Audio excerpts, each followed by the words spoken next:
Well, hello, friends. Welcome to the newest episode of Instructional Designers in Offices Drinking Coffee. Hope you had a good time chair dancing. It's a lot of fun to have that song running through our heads again. I know it's been an earworm for me for the last couple of days. Anyway, so glad that you joined us for today's session. We're going to have hopefully a lot of fun. If you're new to Instructional Designers in Offices, I'm Chris Van Wingerden from the Domino team, and with our return to Idiotic, I have a new co-host, Dr. Paul Schneider, also from the Domino team. Paul, how are you doing this morning? Hey, I'm doing great and thrilled to be here. Thanks for Excellent. having me, Chris, and I look forward to many more engagements. Yeah. It's really nice that we're able to start doing this again for sure. Gang, listen, we've got some housekeeping to run through. This is our first crack at doing this via LinkedIn Live, and I'm confident that we're going to have some bumps along the way. We've been doing lots of test runs, but that's not the same as doing it real and live. So listen, have patience with us as we learn the ropes of this new delivery approach that we're doing here. One of those ropes is that the video is actually on a bit of a delay. So Paul and I are actually like 30 seconds ahead of what you're seeing.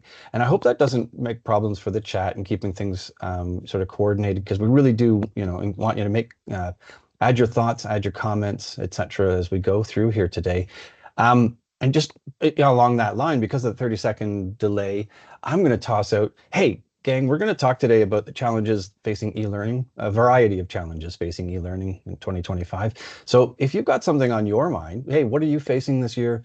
What are the things that you're trying to navigate? What are the complexities of your world like in L&D, instructional design? Start tossing some comments into the chat in the comments feature right now.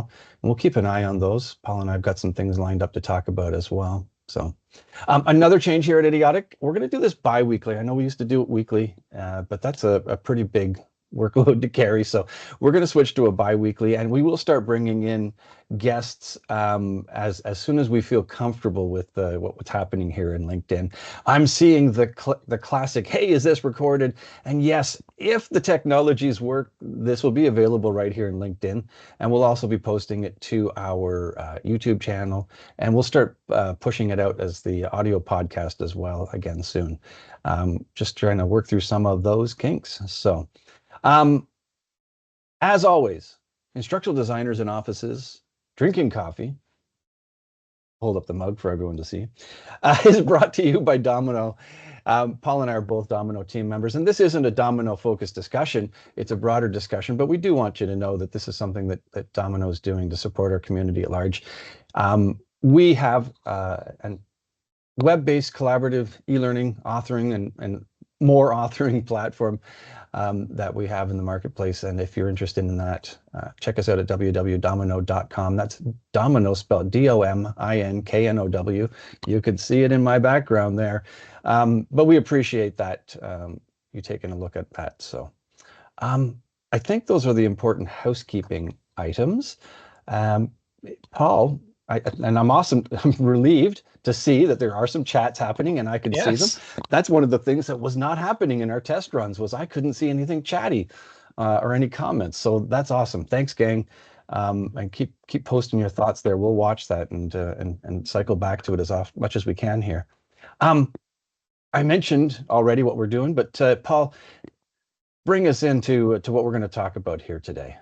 Well, hey, as always, we kind of look at the beginning of the new year and what's ahead for us. Of course, probably the first thing on your mind as 2025 hit is where's that space heater? I don't know about you, but it's been really cold here for a long time. Although, fortunately, here in Denver, we've had a little bit of a snap and some of the ice has been melting. How about you, Chris, and everyone else out there? Yeah, so we had an overnight snow here in the Ottawa area. It's actually very pretty this morning. Light, fluffy snow, maybe, I don't know, 5, 6 centimeters. That's, 2 or 3 inches for those of you who don't do the metric system. So it's a very pretty morning to have woken up, picturesque, postcardy. But yeah, it's still winter. That's inevitable. And I think as we kind of look at some of the things in 2025, and again, please share what's on your mind too in those comments we're seeing there. And thanks for the feedback about the biweekly. Even attending all those, if you want to attend that, that can be quite a bit there. Oh, yes, I had heard snow in Central Texas. That's unusual there. At least I didn't hear anything about all the power lines freezing and going down. So maybe they fixed some of that from a few years ago for those of you who saw that. Um, I think probably one of the ones that's probably on the top of everyone's mind that I've seen is AI, AI, AI.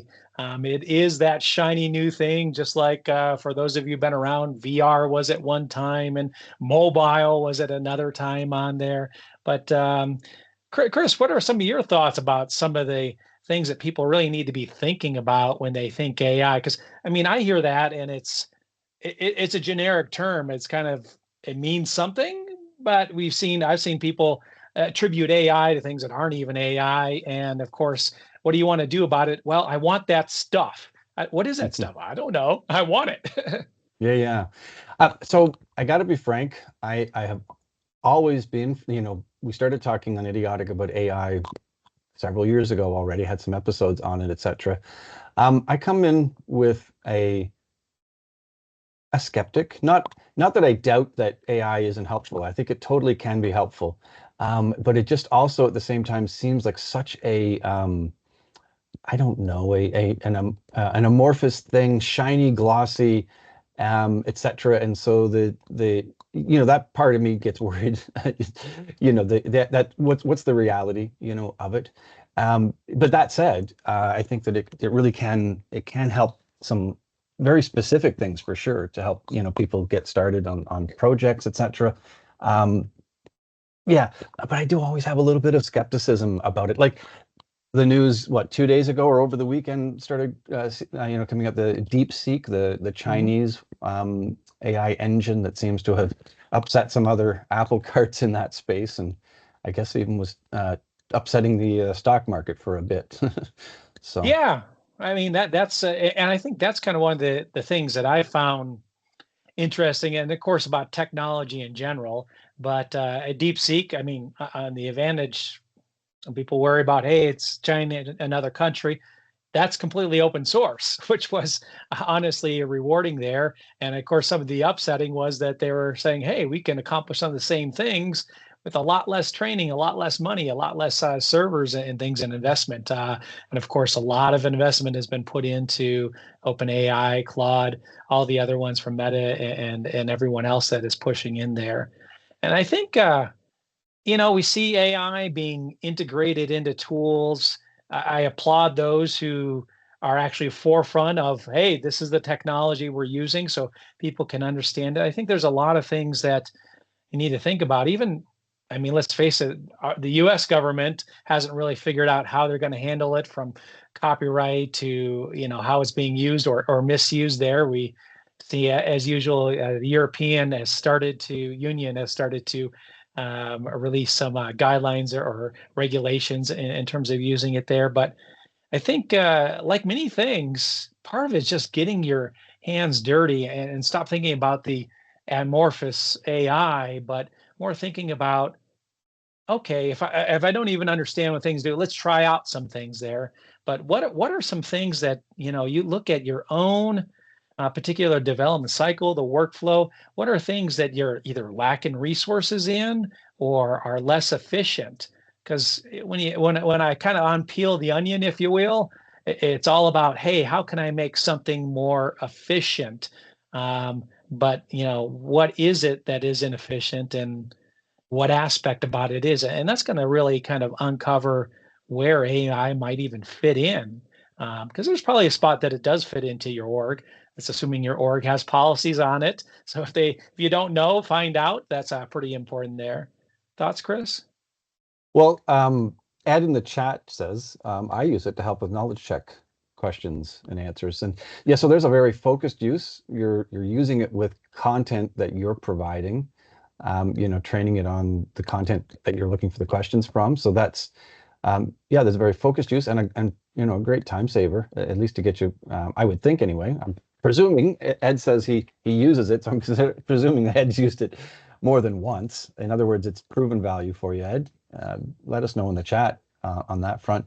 And Raymond in the chat is also mentioning the issue seems that people are viewing AI as a panacea rather than a tool that will help you achieve results. And that's basically where that's kind of my reflection too, is that this big shiny amorphous thing, but part of me wants to say, pay no attention to the man behind the curtain, to a degree. In terms How of appropriate with The Wizard being a popular movie out there right now. Yes. The whole who's in control, et cetera, does bother me, et cetera. So yeah, Ed's confirming that for him doing it, using it for knowledge check, questions and answers, that kind of a thing, is a big time saver for him. So yeah, practical applications, I think, is what we really do need to stay focused on.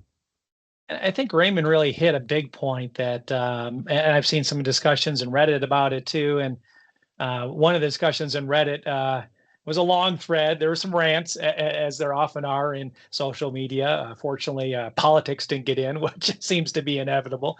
But in this particular case, they were talking about it in a bit of a negative sense. There is a lot of it they saw, and this was instructional designers, is that it created a race to the bottom.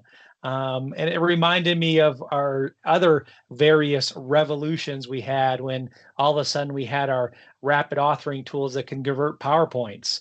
And for those of you who've been around, you saw training that was pretty good all of a sudden turned into not so great training, simply because, hey, let's get out something fast and easy, not necessarily something that makes an impact, because at the end of the day, that's what the training's all about there.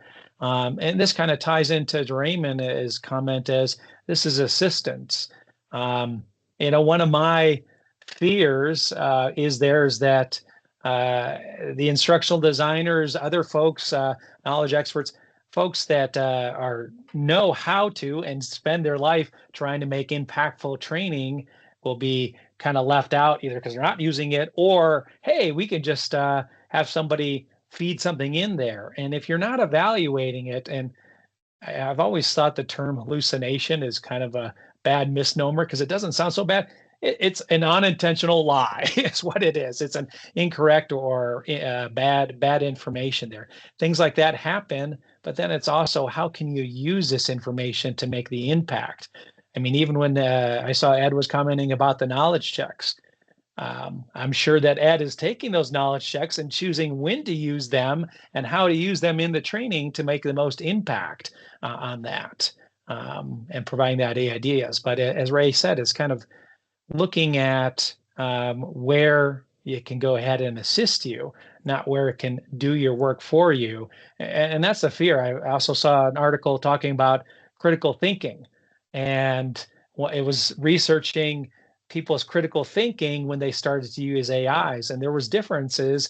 The people that were a bit more expert in it still were critical thinking, but drop off. But the people who were less expert in the field they were researching their critical thinking, as opposed to not using AI, had dropped significantly, meaning we're just taking it as fact, not really evaluating it. Mm-hmm. Yeah. Something that's been crossing some of my socials, the idea that if what we're seeing with the big AI things, AI in Copilot in your Microsoft, Apple's AI to help you, Apple Intelligence, I think they're calling it, et cetera. When you upgrade now, starting from like right now forward, when you upgrade your Apple device, that's turned on for you now by default, and you have to go in and choose to turn it off. And same with, I've seen discussions about it, Microsoft Copilot, being turned on by default, et cetera. And And the observation that some folks have made is that, well, if it's something that people really, really wanted, wouldn't we all be turning it on, in those contexts, those larger ones? And the wisecrack that someone put in, it's the U2 album that nobody really wanted. If you think back a decade ago, more or less, when Apple pushed out a brand new U2 album onto everybody's device, not just making it free, but putting it on your device automatically for you, and the frustrations that came out of all of that. So that's the one that I've been chuckling the most about. Oh, it's like another U2 album. And full confession, I'm a U2 fan, but the whole structure of that approach is what I was talking about there. So. And I was kind of mad because I didn't have an Apple device at the time. Fair enough. We saw the stock reacted to Apple's push out. It wasn't the overwhelming success that they hoped. But, that's the thing with technology there too. And this is sometimes I think is like, oh, let's wait until it's in my authoring tool. It's in my Canvas. I mean, Canvas has brought some things in there. I think if you haven't started to engage, and there's OpenAI, there's Claude, there's dozens of different ones. There's the new DeepSeek out there, and it's not hard to get engaged with them. They're chat bots. You don't have to. There's all sorts of courses and things, and teaching you how to write prompts and stuff. But I really encourage you, if you're kind of like, I'm not sure where it might fit in, is just try that. The reality is things are changing so quickly. I mean, one of the problems if such and such tool is integrated with Air, you might get focused on, it can only do this, which is probably only a small sliver of the things you can do. The beauty about some of these technologies is really no matter what you're doing, your processes, whether it's an authoring piece, developing a graphic. In fact, there's a instructional design app, and I use that word loosely. It's a website that you go out to that is designed so you can feed in content, and then it creates shocking instructional objectives out of there. And I think, wow, what a great start to kind of get back to the basics and really make sure we're building that. But try out these various different ones. And there's also, not surprisingly, lots of different courses that have been launched out. Many of them are free. And of course, there's consultants to get up there. But I think less about the shiny and more about, hey, what is challenging, or what would I like to be able to do better? Or I'm not a graphic designer, maybe I could use this in there. Or I'd like a little video clip. What kind of things could I do with it? I mean, I've tried out some things, and some of them I'll just say are very underwhelming. People are raving about that. I'm like, wow. So it's a movie with words on there. So it's closed captioning enhanced. But other things are pretty impressive of what they can do. And as somebody mentioned, brainstorming. One of my colleagues used this with their subject matter experts, and this was an idea that they had for efficiency, and it really had an impact for them, is prior to talking to the subject matter experts, because we know they're all busy, they don't have time in there, they knew what the topics were, so they used AI to brainstorm with AI on what some of the topics were. So when they went to talk to the subject matter experts, it was less on the dump and more about the validating. They had already started to think about potential instructional objectives and streamlining a bit of that process. And they said that saved them a lot of time. Mm-hmm. Well, and that reflects Mark's comment in the chat here. Perhaps AI consists with brainstorming how best to deliver a subject, with optimal engagement as a starting point. Yeah. And Raymond has added another more comment. I just have to actually click the more button to see it. In regards to AI as a tool, it's like a comparison of hand tools versus power tools. A handsaw makes the cut, but a table saw or a circular saw can cut it faster. However, if you don't measure, your cuts are going to be off. Yeah, measure twice, cut once, whether it's the handsaw or the power saw, for sure. That's a great comparison there, Raymond. I just saw Salman's comment, and I hope I enunciated your name at least close in there. Sorry about that. About Copilot being enabled in there all the time, especially because Microsoft Office is a bit ubiquitous across folks there. And he's talking about T in India and having that, and now T is there all the time. Yeah, that's a little bit of my fear, is that it becomes in there, and instead of as a tool and support, it becomes a crutch or as I said, some of the studies about critical thinking, we've already seen that in there. But I was reading another thing talking about teachers, and let's face it, the students, and I'm talking about students at schools as opposed to our employee students there, but they're embracing it there, and so they've kind of turned it around to, just as they've done flipped classroom and some of the things, using that in the classroom with some of those things there, and forcing people to go ahead and exercise their critical thinking skills, live through that. Hmm. Yeah, I read a piece about professor who was using it and said basically had the students go to Chat GPT or whatever tool they were using to generate an essay, and then they worked through the essay that was generated as the learning activity to confirm whether these factually correct or these sound arguments, etc. Basically as a way of critiquing something rather than generating the actual product, the learning product itself. So cool. So, Chris, I'm thinking shift gears a little bit, but Sure. also a compliment. This is not something new, but it seems to have reared up into the level of search again, is creating personalized learning, adapting to individual needs. I've heard the phrase creating personalized at scale or at mass. And of course, some of it, I think, probably is why it came back up, is one is people want things that mean something to them. Obviously, if I feel like you're talking to me, I'm going to pay more attention as opposed to you're talking to whatever big generic group that I'm a part of. But then also looking, in some cases, they're looking at AI and how that can help it, from its identifying audiences, feeding things. What are some of the things you were thinking about, Chris, there that folks could be thinking about to help challenge it and break it into individual steps? Yeah. Like so many things in our space, personalized learning has been a topic, a concern, kind of a holy grail for a number of years. It's not a brand new thing, but it's and it returns not quite as cyclical as bell bottoms, but but it returns and pops up every on a regular kind of a basis. And I think what that means is that it's something that we've never really solved fully. And one of the things I think is that the idea of personalized learning is also in a tug of war with sort of the pragmatic realities of providing training. Um, there's so much content that people have to take that's required for regulatory purposes. And how does an organization itself have confidence in in the record keeping for that information if it's not standardized, that everyone takes the annual IT security course and achieves that successful pass mark, et cetera, because they need those data points, from that regulatory perspective.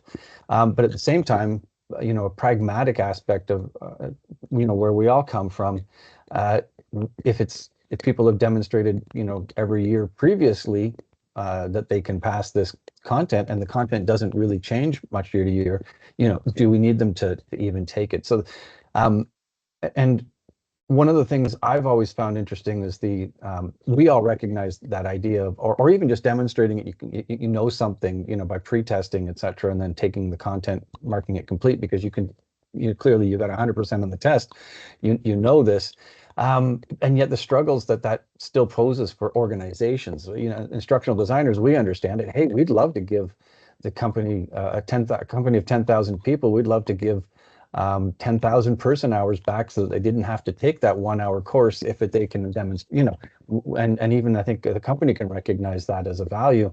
But there's always that struggle with the regulatory aspect, the record keeping, the requirements, and the risks involved in that. So that's one of the things that I think with the idea of personalized learning is that it can come in conflict with so many other forces that we have to deal with in our space. I mean, my example isn't perfectly is not a perfect example of personalized learning, but it's in that vein, and I think it illustrates that struggle. How do we know that they know enough to do the job? Well, and this is what we've always done. Teach them everything from the beginning. It doesn't matter if they're intermediate or an expert. We need to know from a record keeping perspective that they've demonstrated that they have, these skills, especially if they're mission critical or they come with other risks, etc. So personalized, that personalization as it remains a thing that I think we all recognize, and I'm not sure though that the cultural and the organizational things actually can, often empower us to do it. Yeah, and this actually, and you hit on a good point earlier on that actually, I'm going to give a shout out to one of a couple of my former colleagues, Spencer and Will, because we had a conference, and this was a pre-domino for me. And one of the speakers at the conference that they found was talking about forming habits and trying things. And it gave a great example about, hey, I'm going to run, New Year's resolution stuff. But doing those little things, and he pointed out just putting his running shoes out by the bed, or putting out, like headphones on or whatever I'm doing there, those little steps, to go ahead and build that habit. And you point out, Chris, there, and I think, Salman actually talked about the Holy Grail with AI, and I think that to get excited, and it's the X marks the spot, Indiana Jones. But I think if we kind of think about personalized learning and what steps can we take today, and you gave a great example, and I like to think of it, okay, this is not necessarily personalized learning for Paul. This is personalized learning for Paul and all the Pauls that are in this role or this subset of it there. You think of your IT training.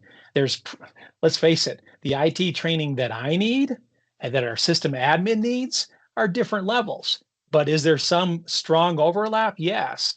So thinking about, hey, how can I have a training course that adapts? And at the basic level, actions and variables can do that. But we've seen more and more technology out where you can target different audiences, or even with the pre-testing.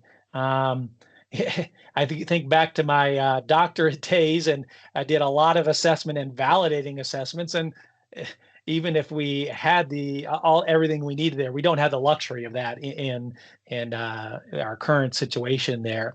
But how can we go ahead and, one, have valid assessments out there? But let's face it, the higher up say, maybe I'm not as confident in that assessment. Maybe you just developed it with AI, and I don't trust AI. But perhaps having higher passing scores for that. Doing different things to optimize that personalized learning. I've seen this recently with one of our customers of looking to change this of, hey, I wanted to personalize it in the fact if they're taking that test and there's no way they can pass it, I don't want them to continue on because that's wasting time. And so it kicks them out. And yes, it's been personalized for them by it shortening it up and optimizing it for that situation. And that's kind of where that's, hey, laying out your running shoes is, what are the small things that you can pick off and add in? Even as we think of our other audiences, accessibility. There's all sorts of folks out there, as we may or may not know, that have different reading skills to different physical skills that may hamper them from consuming the learning as we're designing it. And so kind of picking off some of those pieces there instead of waiting for, hey, the AI holy grail, which I think that's going to make an impact and change the story, is what can you pick off now? So you can slightly, maybe there's something you can reuse across different instances or bring in there. Or all of a sudden you can add in, take advantage of AI with translation and you didn't have the budget for, and bring in another language for folks who aren't, English isn't their first language, perhaps. Mm-hmm. Carrie mentions in the chat, personalized learning takes more time and money to create. Yeah, that's another challenge for L&D departments. It's just money, isn't it? But a well-developed branching scenario could take 12 times as much effort and time as a multiple choice quiz, for sure. It comes down to the value companies place on quality e-learning or creating blended learning experiences to maximize impact for their employees. So yeah, budget, time, effort, the practical realities that L&D teams are small, and what their organization expects them to do is large. So sometimes all we can do is push through as best we can. Yeah. And I think with that, one of the things too is, hey, how can I personalize it yet not double my budget, triple my budget on there? And part of that's thinking small and quite frankly, sometimes, I mean, I'll be the first to say I get caught in ruts. I don't know about anybody else out there. And sometimes it's with my technology, sometimes it's with my processes that I put in place. Um, but there are different things out there that can optimize that from a technology and a process standpoint. And as I've talked a lot about accessibility too. And I'm glad that Carrie pointed out, 29%. There's different figures, but that's right in the ballpark of everything I've seen, sometimes higher than that with people with different disabilities. You don't have to be perfect out the gate. If you can go ahead and add a little bit, and especially this gets back to, one of the other things that we need to think continually about is, hey, what's the return on investment? I mean, you're always being asked about that, and I think one of the factors that we tend to go ahead and not necessarily maybe get a seat at the table or whatnot, but engage the senior learners about what's going on. That's another appealing thing about AI is it's able to start to distill some data that maybe was hard to go ahead and pull back. Mhm. What do you Over think the about that term in terms of that ROI and that aspect tying into it? Because yeah, it costs more money to do some of this stuff, but if it has a greater impact. Yeah, I mean, as we've always talked about measurement um, at multiple levels, but I think there's so many organizations that still L&D teams within organizations that still struggle to get beyond just the quantity of people who have completed something and the average passing score, but getting up that the structural data to say, oh, actually, this does actually mean that we reduced costs, by being more efficient in processes, or we reduced risk.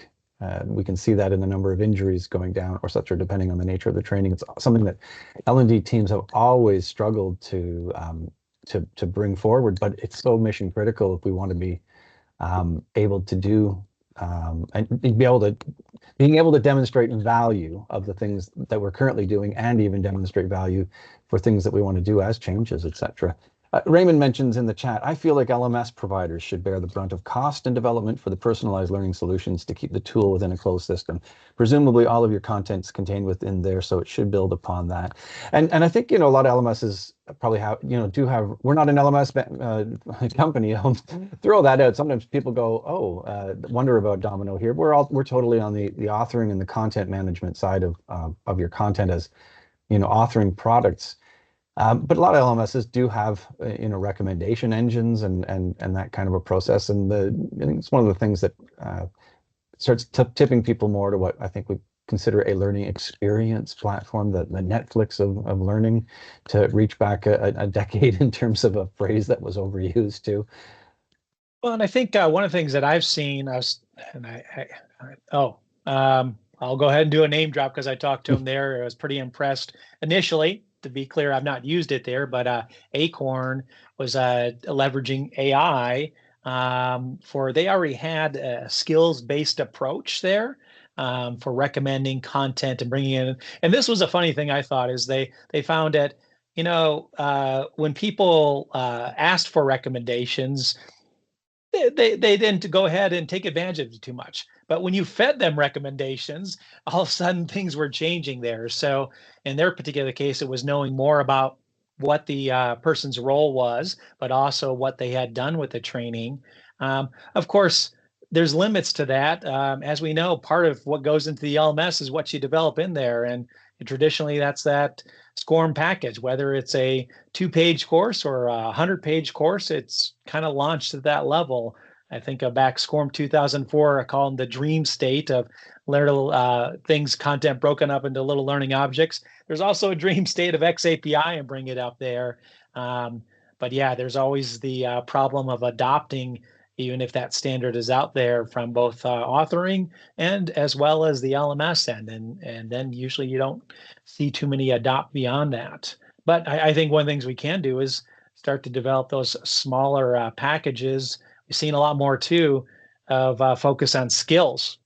And even stretching, I think of it as even further away from how you're kind of trained up through college if you go there, or even into advanced schools there, but more micro bits based on a particular skill. Thing I like about those is that if you have skills, you can kind of know the audience. And if there's a variation of the skill, that's a great chance to personalize that and have a greater impact, maybe only managing one course. Mhm. Yeah. Carrie's dropped another gem in the chat on creating efficient practices. Susie Miller recently posted on LinkedIn a job aid for L&D professionals to correct the most common accessibility issues. Even more accessible is better than not accessible. We're a big fan of Susie. We've done some things with her in the past, and she's become a really important resource in our world around accessibility for L&D folks, for sure. Yeah, taking steps forward rather than breaking mountains down into molehills, seeing what you can resolve. Perfection paralysis can get in the way with these things too often too. So Yeah, that's, I mean, all of these that we've been talking about, accessibility high on that. And by the way, if you want a great foundation, you don't feel like you have it in accessibility, Susie Miller's got a great book. I think it's behind me over there. But it covers a lot of different things to think about. But even if all you did, and again, that gets back to starting the habit, is adding in alt text. And again, read about alt text and what you should have in there. For those of you who don't know, that's an alternative for images in most cases there, adding that in, or closed captioning. Hey, you want to try out AI and you don't have the efficiency? There's a lot of great tools, free and relatively inexpensive, less expensive than doing it yourself there, that can create your closed captionings. And maybe it's not perfect, maybe you don't adjust it there, but you made a big step forward there. And someone who's muddling through, well, then they could actually muddle through your training perhaps, where before they were just blocked by you didn't have some aspects in there. So again, don't be afraid to take the step. You don't have to go the full mile. Anybody who started running, I use that analogy there. You don't have to go ahead and run 5 miles today. You need to go ahead and get outside and move. Maybe it's 100 yards running, or 10 yards, and then walking for 50 or something. Same thing with your learning.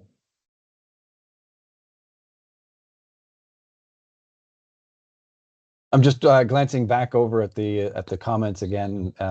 And Carrie, we really appreciate that feedback on what we do for accessibility in Domino One, and flagging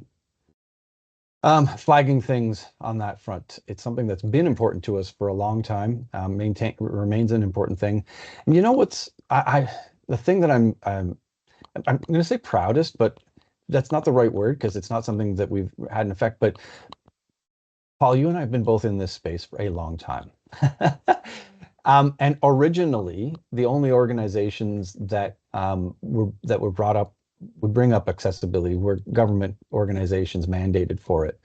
But I think one of the things that I'm gladdest to see as a change in our space over time is how important accessibility has become for so many more organizations, not just the ones that are meeting a requirement, but are making sure that the content is accessible as accessible as, like, new client teams starting out want to know about that right off the bat, whereas it used to be reserved for only a topic of conversation and importance for the groups that were mandated for it. But now it's very, very, very prevalent. It's very important to many organizations, and I think that's one of the things that I'm really gladdest to see as a change over my time in this space. Yeah.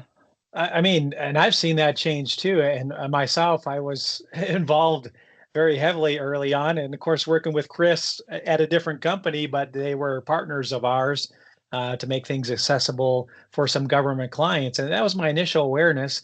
But myself has really changed in the last 10 years perhaps, but of just how I look at it. And it's been very refreshing. Many of our corporate clients, either because at the top level they're pushing this down. What's really nice to hear from some of our clients there is they're like, yeah, and the learning department is actually leading the charge. And some other departments are way behind us there. So that's been really refreshing. But also, even if that organization isn't there, they have customers. We all have customers there. And their customers are saying, hey, we're not going to use your stuff unless it's accessible in there. So they're getting pressure on different angles. And I mean, I didn't even think about it. We have some large corporate customers, and I think of, oh, they just have their stuff, it's internal, but they do, but they're also providing stuff to all sorts of other consumers of it, and they're getting pushback. They're not only doing it themselves, but also getting pushback from the external factors. So that's great. And I'm glad to hear Carrie talked a little bit about AI and accessibility. And that was one of my first thoughts of, hey, this is something that is a bit challenging. Some things are done for you if it's done right by a tool, but at the end of the day, there are decisions you make and things that you do from a design standpoint that you have to think about. And I was like, at some point, we're going to start to see AI help out. And maybe it's only going to be a little like, hey, like some of the old checkers of, hey, I see you have X number of images that don't have alt text. Well, some of them are on purpose. It doesn't suggest good alt text either. So that will be exciting to watch. I know I will be looking into that. Yeah. Paul, I think that's probably a good place for us to start bringing things to a close. Hey, folks, just remember, Idiotic, we're back trying to do this every 2 weeks, so keep an eye on things. We'll be looking to do this again in 2 weeks' time. More updates. We'll start bringing in guests. Like I said, once we feel we're comfortable with this platform and we're not going to fumble around with an extra person in the call. That was my number one worry, making sure that we could get this rolling first off. So yeah. And we did have some good positive tech surprises as well as one negative this morning. So that's a nice change. Yeah, we had a little panic right before going start when anyway, something popped up, but we got that resolved. So that's, hey, it's a learning experience. Everything's a learning experience, I know. Gang, instructional designers in offices drinking coffee, as always, brought to you by us good folks at Domino. So glad that you joined us here today. Really glad to have had you with us. Thanks so much to those folks who contribute in the chat. That makes this whole thing so much more lively, valuable, and I think helpful. And we really appreciate that. Hey, we really appreciate you sharing and contributing on that front. I'm going to throw us back over to the music, and we can dance on out of here for a Wednesday. See you again, folks, in a couple of weeks. Yeah, again, and when we post it, please comment on other ideas and things that you want to hear and talk about too. So for sure. Appreciate all the interaction.